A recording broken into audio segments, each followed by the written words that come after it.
Forest અધિકારી શૈલેષ કામલાને લઈને તમે સોશિયલ મીડિયામાં ક્યાં જોયું ભાઈ કે એને આ સજા ફટકારવામાં આવી? અત્યાર લગીન કોર્ટે એને સજા નથી ફટકારી. સાહેબ 3 મર્ડર કરી નાખ્યા માણસે, છતાંય કોર્ટની અંદર એનો કેસ ચાલી રહ્યો છે. મિત્રો, કોઈ એવી મોટી સજા નથી ફટકારી. હા, ચોક્કસપણે કહી શકાય એ 4 દિવાલોની વચ્ચે છે, પણ સાહેબ હજુ સુધી કોર્ટમાંથી શા માટે સજા ફટકારવામાં નથી આવી?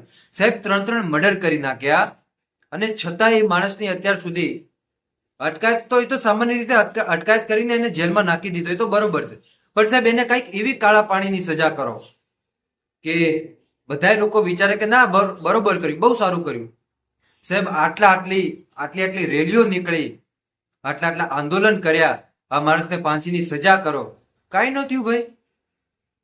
બિચારી પત્નીને 2 સંતાનો તો ભગવાનના ઘરે ગયા, એ ભાઈ જેલમાં ગયા. પણ સાહેબ કાંઈક તો એવો ચુકાદો લાવો, તમે કાંઈક તો એ પક્ષમાં લાવો. જે પત્ની હતી એ પત્નીના મા બાપના પક્ષમાં કાંઈક તો ખુલાસો લાવો. એ દીકરીને મારવા માટે ત્યાં નથી પરણાવી ભાઈ.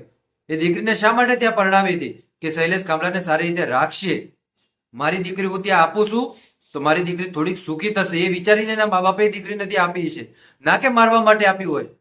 અને હું વારંવાર અપીલ કરું છું વિડીયોના માધ્યમથી કે કોઈની વહુ તમારા ઘરે તમે લાવો, કોઈ પણની દીકરીને તમારા ઘરે તમે લાવો તો સાહેબ એની રિસ્પેક્ટ કરો. હર ઘડી એના જે મોજ શોખ હોય એ પણ પૂરા કરો.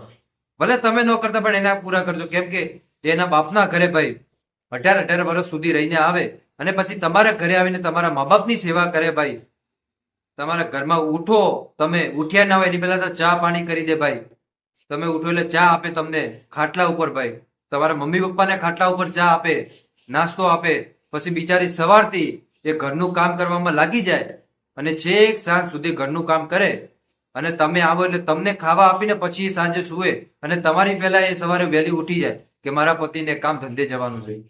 અને આવી પત્નીની તમે હત્યા કરી નાખશો.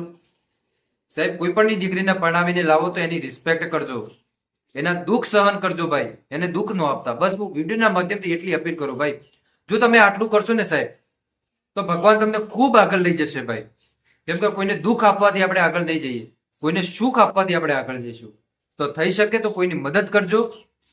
અને આજકાલના યુગમાં કોઈ પણની વહુ ઘરમાં આવે તો તમે એને તકલીફ બિલકુલ પણ ના આપતા.